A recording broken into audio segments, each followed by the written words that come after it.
Roomie, full name Joel Bergholt, is a YouTuber who makes music and music-related content. For the most part.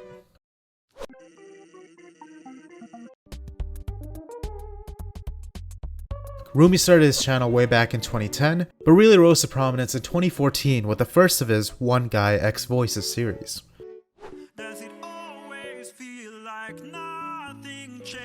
2014 also marked the beginning of his collaborative relationship with PewDiePie, the most successful of which being Congratulations, which as of today sits at 200 million plus views. Throughout his time on the platform, he's done many different types of content, ranging from things such as singing impressions, storytime videos, production and tech-focused videos, and most recently, daily music commentary videos. Of course, working on a daily production schedule leaves a lot less time for bigger projects, but he still seems to find the time to do them every now and then, like his wedding video with Davey.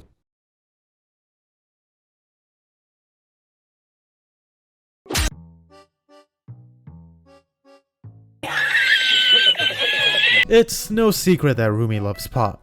And while I don't share his encompassing love for all types pop, I do appreciate the recent retro revival we've been seeing with artists such as The Weeknd and Dua Lipa.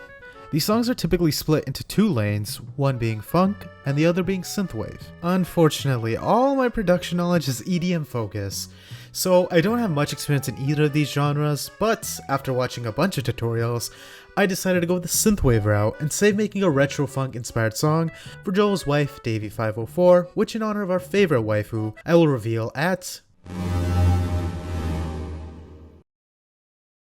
subs. But after a few months of working on this video, I ran into a slight hiccup.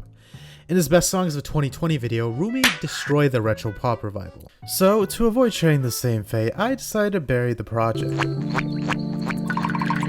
Here lies Viatis. hopes and dreams. What a baby. But it turns out I was just being dramatic, cause later videos show that Roomie did actually like synthwave, and that his complaints on the retro tracks were really about the tracks just being rehashes of old hits. Regardless, I took the time to make some changes both to the song and the video, and here we are.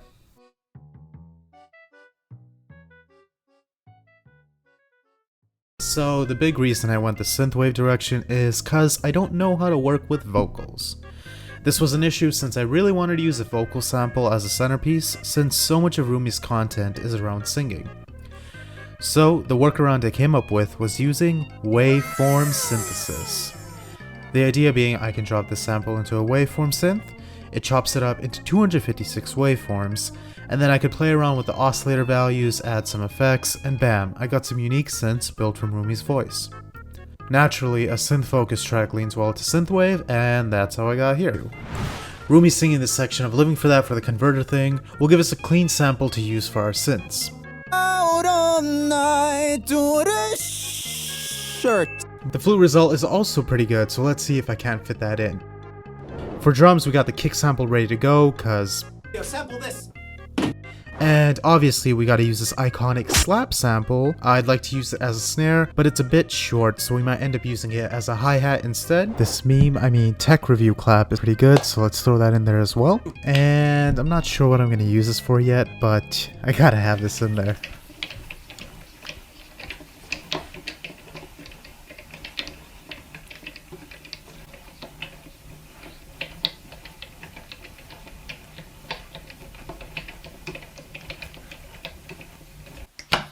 And it wouldn't be Roomie unless we threw one of his signature key phrases in the pot.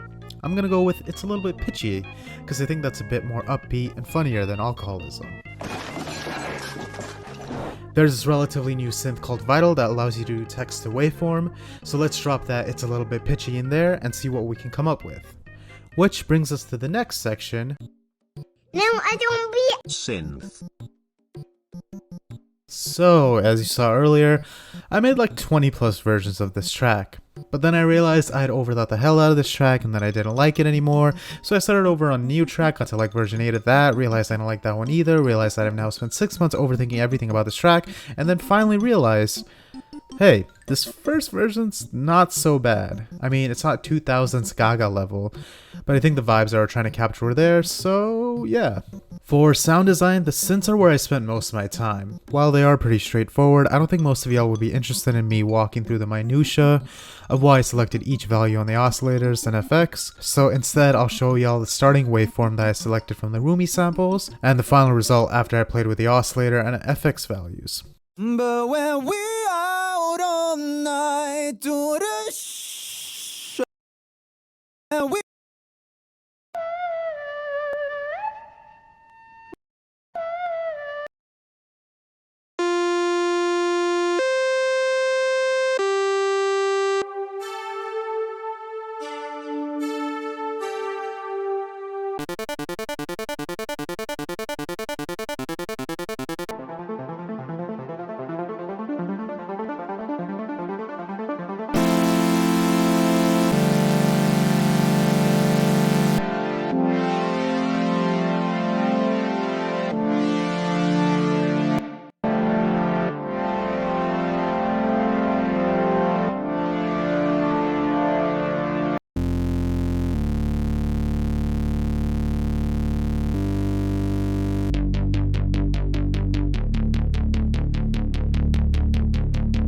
The hi-hat is just that wedding slap faded out with everything cut out but the high and some reverb.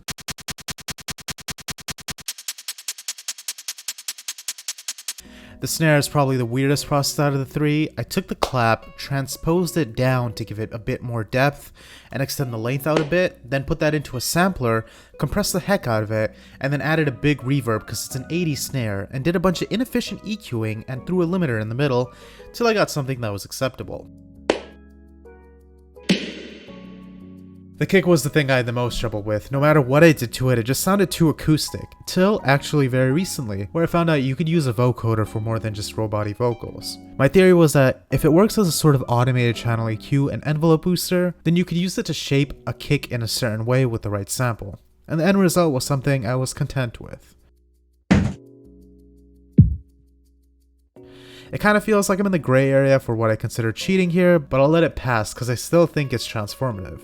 But let me know if you disagree with me, and I'll spend another 6 months remaking this track. Please have mercy. The last two sound design things I'll talk about are the FX. I use a standing desk as a Foley sample, compressed the heck out of it and added some reverb, and I'm using that as kind of like a riser and a stand-in for a lot of those kind of static sounds you hear in synthwave.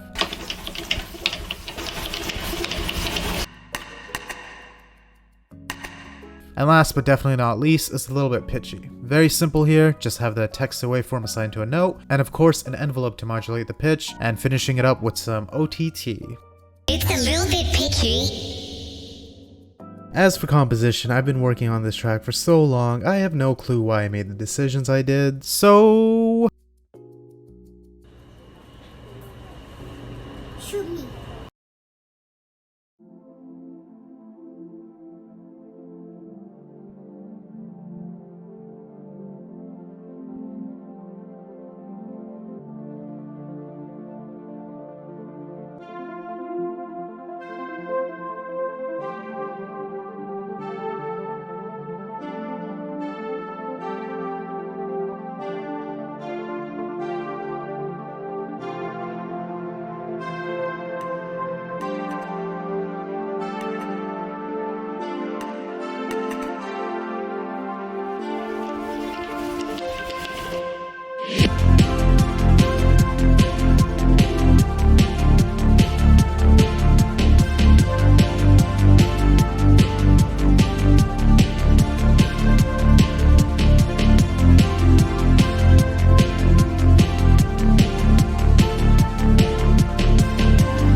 a little bit picky.